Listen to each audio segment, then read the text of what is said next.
Welcome to today's reading on what is Super Bowl Sunday.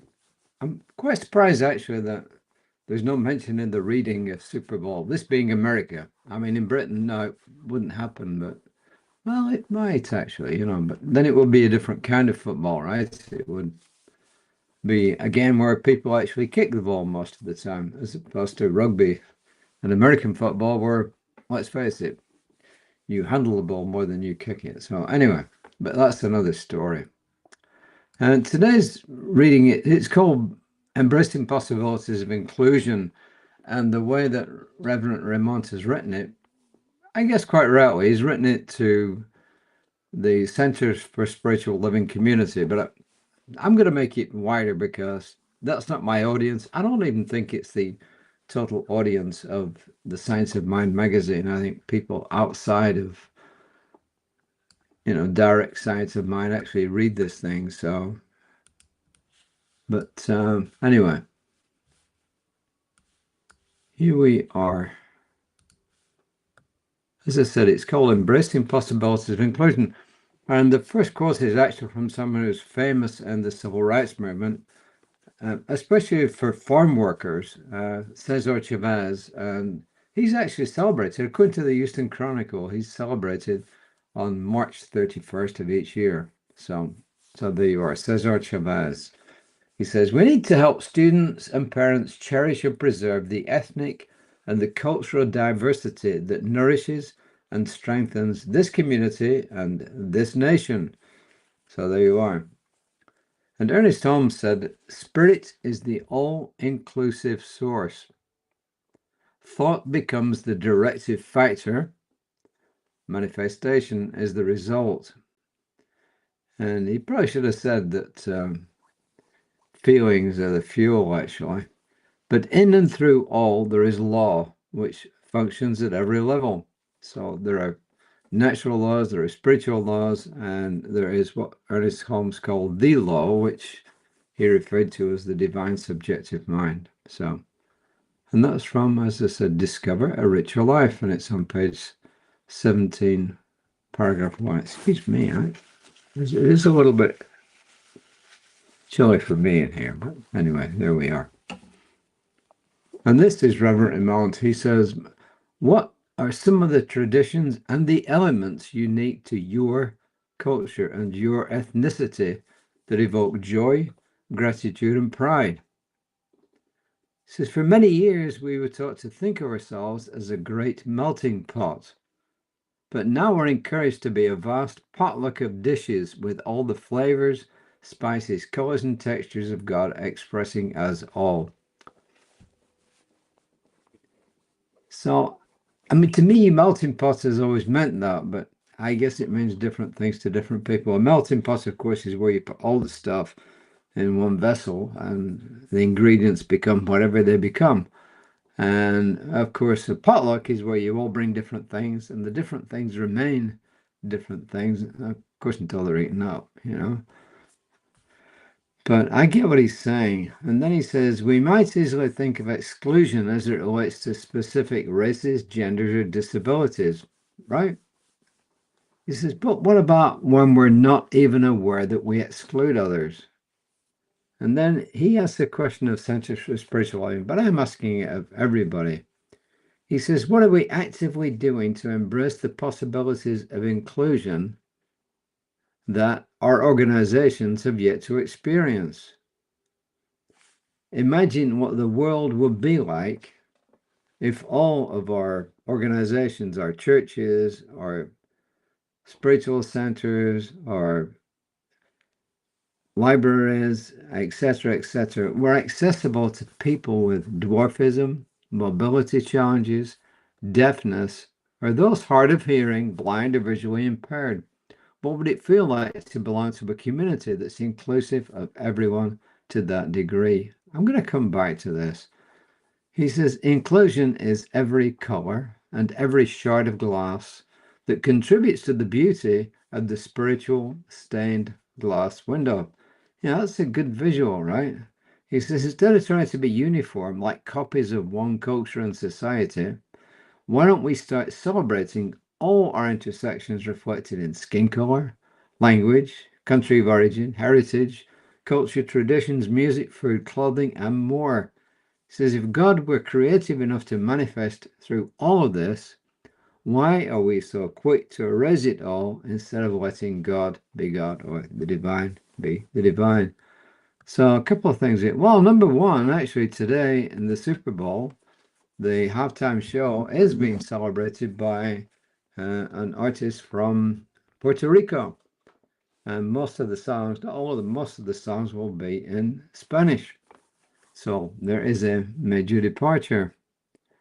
And he talks here about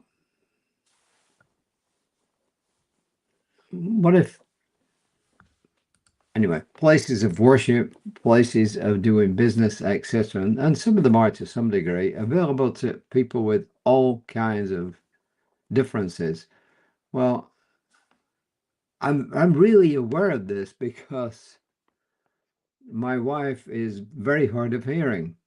And when she takes her hearing aids out, unless you get right up to, I think it's her left ear, and shouting it, then she's not going to hear anything. You know, this is kind of good and bad, right? But seriously, yeah, she sometimes has trouble in places that she goes to because the acoustics are such that sound gets swallowed up, and even for people with normal hearing, right, like me and you, and well, I don't know about you, but like me, it's sometimes hard. So yeah, it is. And we did actually create a ramp at our spiritual center to enable people to get from our building of worship to our main building. We put a ramp up there so people can get in more easily. And yeah, and there's the Americans with Disabilities Act, so theoretically businesses have to conform, but they don't always do that. But I think it can go a little bit beyond that. For instance, I'd heard that people in wheelchairs and so on get ignored, you know? So if you, next time you see somebody in a wheelchair or got mobility issues in a store, for instance, then acknowledge them. Acknowledge that they're there. You know, see that they are there, you know, and even talk to them, you know, and even go out of your way to do this. So I agree with him, yes, that inclusion and exclusion aren't just limited strictly to people of color or culture or ethnicity. You know, it goes way beyond that. So I think in a nutshell, he's simply saying be aware of the differences around you and embrace those differences. So that's my preaching. And as a white male, I'm not too sure how much I should be preaching about anything because we've been more privileged than anybody on the planet, really. And the richer you get, the more that comes about. But the bottom line is, you know, I'm an inclusivist. You know, I truly am. I truly believe in inclusion. So, but he's opened my eyes to say, hey, it isn't just about color and gender and so on. It goes way beyond that. So I think it's a good reminder. So, and as I said, the Super Bowl today, probably a good reminder actually that, you know, quite a bit of the halftime music is going to be in Spanish. So most people won't be able to understand it, but music is music, right? Music is music. The channel that we put on mostly on our TV these days when we're not watching TV, and that's probably the bulk of the time, right, is like classical because I like classical music and it's light classical, so my wife likes it. It's not too heavy. It's pretty good. So you get things like the Four Seasons, which actually was quoted by Reverend Jesse today. He said he went to the dentist and they were giving him some laughing gas and some Novocaine, I guess, and asked him what kind of music he'd like. And he said he would like Vivaldi, you know, Four Seasons, because it's very soothing music. So maybe that's it. So I think I've talked enough for today. I honor where I'm from, be that the culture and pride of a city, country, or family. I celebrate my superhero origin story because with awareness comes great power. So there you are, a couple of affirmations. And my recommendation with affirmations, if you find one that you like and you're really going to use, then physically write it down and speak it out loud to yourself, and do that often. You could even post it on your bathroom mirror. You can put it in your kitchen.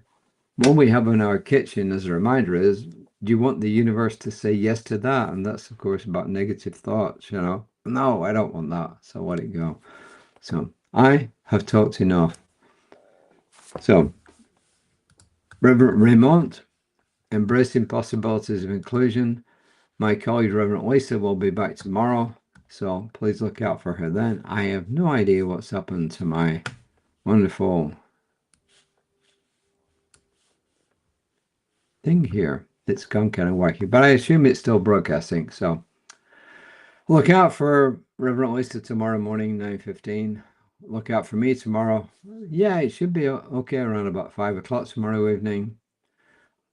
Created by Spiritual Center's Facebook page. You can find all of those, or wherever you find me on social media. And I just wish everybody a wonderful rest of the day. May the best team win. And until next time, as I said, namaste.